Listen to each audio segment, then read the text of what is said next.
Hey, horror fans! Once again, it's the Horror Miser Monty G, and yes, we are continuing the 31 days of Halloween. Yes, haha. Today I'm going to review the movie Mandy. This time to trip out, people. Now, Mandy is a 2018 action horror film that was directed by Panos Kamastos. I think I didn't butcher that one right. It was written by him and Aaron Stewart Art. This is a co-production of the United States and Canada. And it stars Nicolas Cage, Andrea Riseborough, and Linus Roach. Now, a lot of people really talked about how good this movie was. As a matter of fact, my good friend Lee McCoy from Drum Dums even said that this movie is better than Avengers Infinity War. Wow, I gotta check this movie out. So I watched this movie Sunday night, and let's see what I thought about Andy. Now, this movie has a very simple premise. We have Red Miner. He and his girlfriend Mandy. Simple folks, they're minding their own business. They live out in the woods. This is back, I think this takes place in 1983. As we see him driving around, we hear Ronald Reagan make a speech. So it obviously, it has to appear in the early 80s. So this takes place in 83, somewhere out in Oregon. He's a logger. She works as a cashier at a gas station, but she's also a fantasy artist as well. They seem to have been kindred spirits. The two of them until one day she crosses path with this very tripped out hippie cult called the Children of the Dawn, led by Jeremiah Sands, which is Linus Roach's character. He sees her and he says, "I got to have her." He kidnaps her. Something bad happens, and then Nicolas Cage has to do what is simply get his revenge and payback on this Children of the Dawn. That's basically what the premise is about. Very simple premise, very simple story. Now, this is a very simple story of revenge and payback, and what makes this movie great is its visuals and the cinematography. I mean, it's just brilliant. I mean, you can't get a better looking picture than Mandy, and I was truly amazed at how well this movie was made and how it looks. One of the great things is the excellent use of the color palette, especially the color red and dark blues, especially during the night scenes when we see Mandy and Red's falling asleep. We get like a dark blue image of them sleeping, and we get some nice visuals of her fantasy art. It looks like Panos is taking us on some type of a psychedelic trip during the beginning part of the film. Now, this movie is a bit of a slow burn in the beginning of the film, so a lot of people might be saying, wow, this looks fantastic, but let's get something that happens. Oh, something will happen. But the first part of the film is what truly is amazing part of the film, but it even gets better with its use of color palette and the visuals.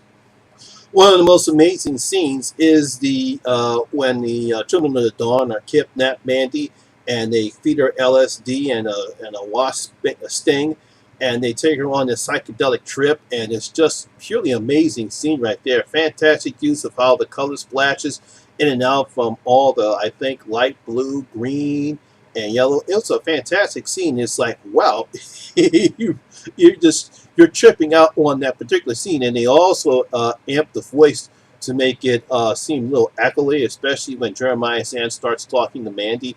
Another fantastic scene. But we also get some animated shots when Red is hallucinating about Mandy during the second act of the film, and they remind me of the animation I saw of a movie called Heavy Metal. I don't know if you guys are familiar with that particular film, but the animation of some of the animation scenes between Red remind me of the first Heavy Metal film, which was based on the magazine called Heavy Metal. I'm pretty sure people who are my age probably might remember what the Heavy Metal magazine. But those animation scenes just immerse you more in the film itself. Now, of course, Nicolas Cage is brilliant in this film. Now, of course, like I said, it does take some time for stuff to happen, and after when Mandy, I'm not spoiling anything because you see this in the trailers, so I'm not really spoiling anything. But when Mandy does get kidnapped, and when the tragedy does happen, that's when Nicolas Cage goes pure manic like only Nicolas Cage can do. And it's just brilliant to see him do this. It's a role that I think only he could pull off, and it's such an amazing way of how he does it, and how he first is in shock, then anger.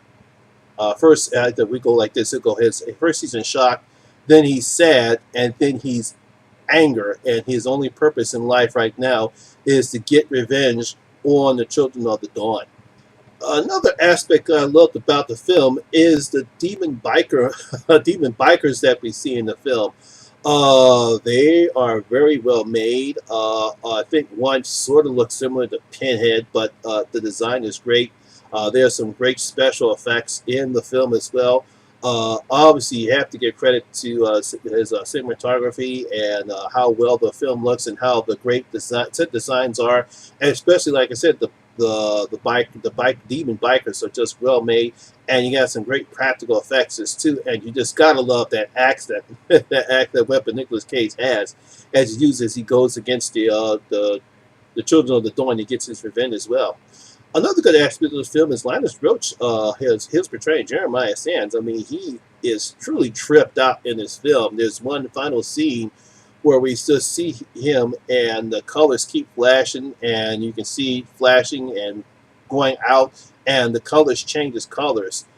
Very nice, great scene right there. So you gotta give Linus Roach credit. He gives Jeremiah Sands a combination of Charles Manson and Jim Jones, because his followers will basically do anything that he wants to do, even actually kill themselves. That's how tripped out these people are. Yeah, so we got some good practical effects. Hey, we even get a chainsaw fight too. This was a very well made film, very excellent. I really did enjoy this film a lot. Now, is it better than Avengers Infinity War? I don't think so. I mean, it's a pretty decent horror movie. I don't think it's better than Avengers Infinity War.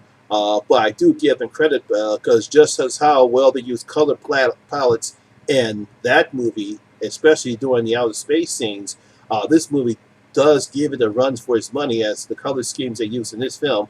It's just the fact that I think because of the slow burn, it might lose some people because of the slow burn that it does have, because it does take a while for anything to happen in this film.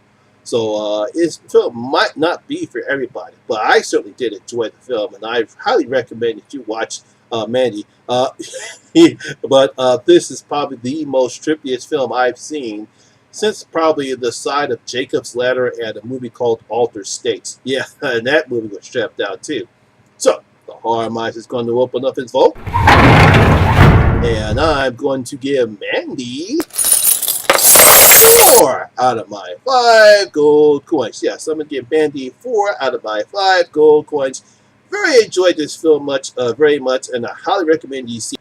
So my horror fans, for those who, if you have seen Mandy, do you agree with me that this film is stripped out, is excellent, and this is one of the best performances you've seen in Nicolas Cage?